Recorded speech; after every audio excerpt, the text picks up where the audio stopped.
નમસ્કાર મિત્રો, બેટી બચાવો બેટી પઢાઓ આ કહેવત આ જગ્યા પર ખોટી સાબિત થાય છે. બેટી બચશે તો બેટી પડશે ને. તમારા મગજમાં થશે તમે કેમ આવું બોલો છો. તો મિત્રો, દાહોદમાં કેવો કિસ્સો બન્યો. શાળાના આચાર્યએ શાળામાં ભણતી 6 વર્ષની દીકરી પર બળાત્કાર કરવાની કોશિશ કરી. દીકરી ધોરણ 1માં અભ્યાસ કરે છે, 6 વર્ષની ઉંમર છે. ઘટના કંઈક એવી બને છે કે સવારના 10:15 થઈ છે. છોકરી અને છોકરીની મમ્મી રોડ ઉપર ઊભા છે. આચાર્ય સાહેબની ગાડી આવે છે, છોકરી ગાડીમાં બેસે છે. શાળા તરફ જવા માટે બંને રવાના થાય છે. અમુક કિલોમીટર પછી ગાડી ઊભી રહે છે. જે આચાર્ય છે એ ગાડીને બ્રેક મારી દે છે અને જે નાની બાળકી છે એના પર બળાત્કાર કરવાની કોશિશ કરે છે. એવામાં છોકરી બૂમાબૂમ કરી મૂકે છે. વધારે હોબાળો ન થાય, આજુબાજુના લોકો ભેગા ન થઈ જાય, એથી જે આચાર્ય છે એ છોકરીનું મોઢું દાબી નાખે છે. જે છોકરીનું મોઢું છે એના પર પોતાનો હાથ મૂકી કાં તો કોઈ સાધન વડે એનું મોઢું ફિટ કરી દે છે, જેથી એ બોલી ના શકે, એને શ્વાસ લેવામાં તકલીફ પડે અને કમનસીબે એ છોકરીનું અવસાન થાય છે. મિત્રો, માત્ર 6 વર્ષની દીકરી જે ધોરણ 1માં અભ્યાસ કરતી હતી, હજુ એના જીવનની શરૂઆત થઈ હતી, હજુ એને દુનિયા જોઈ પણ નથી. તો આ જે હવસખોર આચાર્ય છે એવું તો શું જોઈ ગયો આ 6 વર્ષની દીકરીમાં કે એને આવું પગલું ભરવું પડ્યું. આપણે એવું વિચારતા હોઈએ છીએ કે છોકરી શાળામાં જાય છે, ભણીને આવશે, શાંતિથી નામ રોશન કરશે પપ્પાનું. જે મા બાપ છે એ પોતે ખેતરમાં મહેનત કરવા જાય છે, મજૂરી કરે છે, પૈસા કમાય છે કે મારો દીકરો ભણે, મારી દીકરી ભણે. પણ એમને થોડી ખબર છે કે આવાય શિક્ષકો ભરેલા છે દુનિયામાં, આવાય આચાર્યો છે જેમની દુનિયાની કંઈ નથી પડી. હું તમને એમની ગાડી બતાવું. એમની ગાડીના જે કાચ છે એ કાળા કાચ છે. તમે વિચાર કરો, શિક્ષકની ગાડીમાં કાળા કાચ કોઈ દિવસ શૂટ કરે ખરા?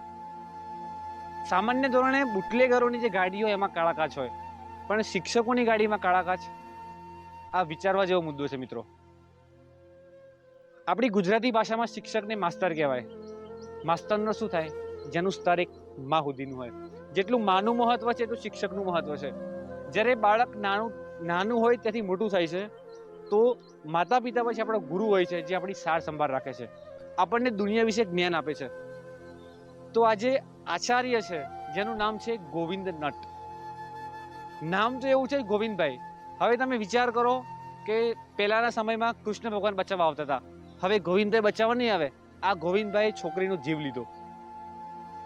ગોવિંદભાઈ છોકરીનો જીવ લઈ લીધો. મિત્રો, તમે વિચાર તો કરો.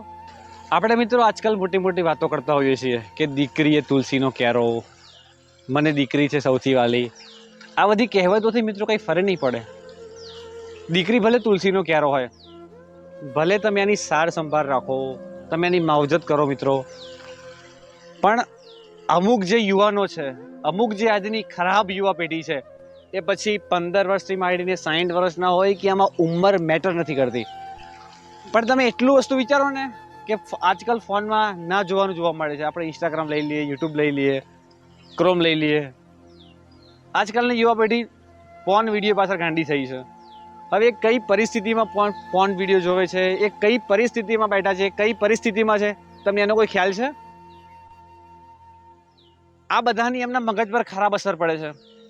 મિત્રો, જે સમયે ફોનની દુનિયા નથી એ સમયે સામેથી કોઈ મહિલા જાય ને તો આપણે એને કોઈ જોઈએ ને તો આપણા મગજમાં કોઈ આકર્ષણનો વિચાર ના આવે.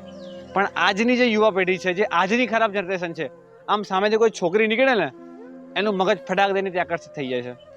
મિત્રો, બીજા નંબરનો મુદ્દો એ છે કે આપણા મગજમાં કેવું હોય છે કે શિક્ષક છે એટલે સારો જ હશે, મસ્ત મજાની લાઈફ હશે, છોકરાઓને સમજાવતો હશે, ભણાવતો હશે, જિંદગી વિશે જ્ઞાન આપતો હશે. પણ આજે શિક્ષકે કૃત્ય કર્યું, આજે ખરાબ કૃત્ય કર્યું, આજે નાલાયકે જે આ પગલું ભર્યું, એના પરથી શિક્ષક જગત, જે શિક્ષણ જગત છે એના પરથી માતા પિતાનો ભરોસો છે તે ઉઠી જશે. ભૂતકાળમાં મિત્રો ઘણા એવા કિસ્સા બન્યા. અમુક જગ્યાએ તમે સાંભળ્યું હશે, શિક્ષક છોકરીની છેડતી કરે છે, છોકરીઓના અડપલા કરે છે. દરેક માતા પિતાને મારે અહીં એટલું કહેવું છે મિત્રો કે તમે તમારી દીકરી છે એને એટલું સમજાવજો કે બેટા આ ખરાબ ટચ કહેવાય, કે બેટા આ ગુડ ટચ કહેવાય. તને કોઈ અડે તો તને ખબર પડી જોઈએ કે આ સારું ટચ છે, ખરાબ ટચ છે. આપણી દીકરી મોટી છે તો એને તમે કહી દેશો બેટા તું પોતાના સેલ્ફ ડિફેન્સ માટે લડ, તું એના વિરોધ કર. પણ જે માત્ર 6 વર્ષની દીકરી છે એને કઈ રીતે ખબર પડે કે મારે આમ કરવાનું છે? એને કઈ રીતે ખ્યાલ આવે કે મારે આના હાથે આ રીતે લડવાનું છે? એને કદાચ ખ્યાલ પણ નહીં હોય.